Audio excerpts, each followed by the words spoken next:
High বন্ধুরা, কেমন আছো তোমরা? আজকে আর একটা রান্না নিয়ে চলে এসেছি। হারিয়েও গেছে বলতে পারো, আবার এখনও আছে বলতে পারো। তাই জন্য একটু ব্ল্যাক অ্যান্ড হোয়াইট এফেক্ট দিয়ে তোমাদের কাছে এসেছি। চলো তোমরা দেখতে থাকো কী রান্নার কথা বলছি, কি রান্না করছি, আর তার ডেসক্রিপশান কিছু কিছু দিয়ে দেবো আমি। রান্নার ইনগ্রেডিয়েন্টসগুলো দেখলে ভালো লাগলে অবশ্যই লাইক, কমেন্ট, শেয়ার করো। হ্যাঁ বন্ধুরা, তোমরা বুঝতে পারছো এটা মুসুরির ডাল।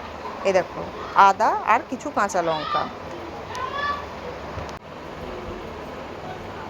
এ দেখো 1-2 চামচ মৌরি, জিরে।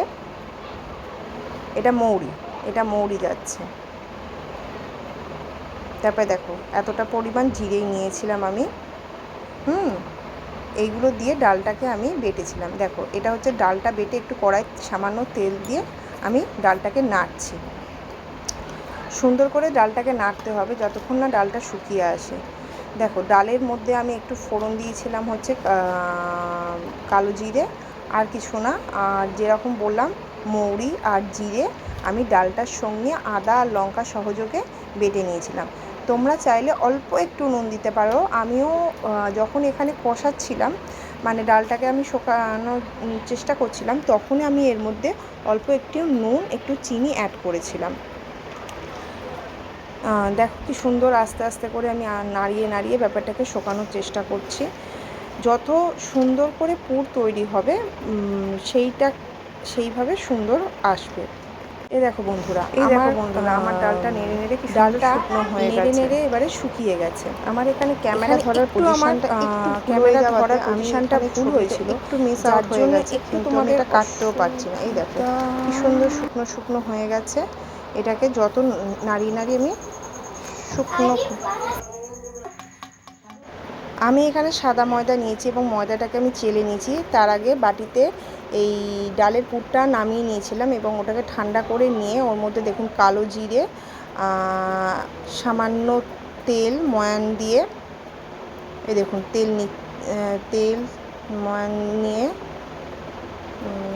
হ্যাঁ এই দেখুন তেল ময়ান দিয়ে আস্তে আস্তে মেশাবো। এমনিতেও তো বাড়িতে লুচি দিলে সুন্দর করে তেল ঘি ময়ান দিয়ে করেছি, যেহেতু এখন একটু ঘি টিগুলো এই দেখুন ময়ান দিয়ে কি সুন্দর ময়দাটাকে শুকিয়ে কি সুন্দর মাখা হয়ে যাচ্ছে। ঠিক এই পর্যায়ে যাতে আপনাদের আসে সেইটা দেখবেন। আপনারা চাইলে পুর দিয়েও করতে পারেন, কিন্তু আমি এখানে পুর দিয়ে না করে আমি ডালের সঙ্গে ময়দাটাকে একেবারে মিশিয়ে নিয়ে করেছি। দেখুন কি সুন্দর সফট একটা ডো তৈরি হয়েছে। সফট ডোটা করার পরে এখানে আমি লেচিগুলো কেটে বেলতে শুরু করেছি। এখানে আমি ভিডিওটা একা বানাচ্ছিলাম বলে আমি এইভাবে আপনাকে দেখাচ্ছি। এই দেখুন পরপর কি সুন্দর গোলভাবে জিনিসটা বেলতে থাকছে। আমার সবসময় লুচি গোল হয় না।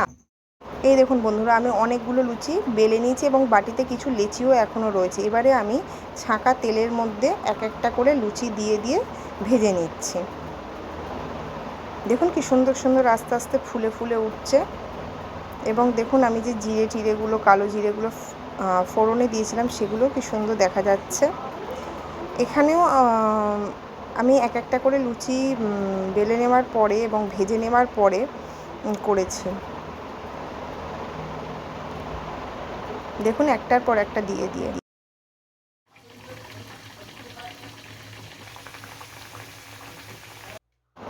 দেখেছেন বন্ধুরা আমি কতগুলো লুচি একসঙ্গে ভেজে নিয়েছি।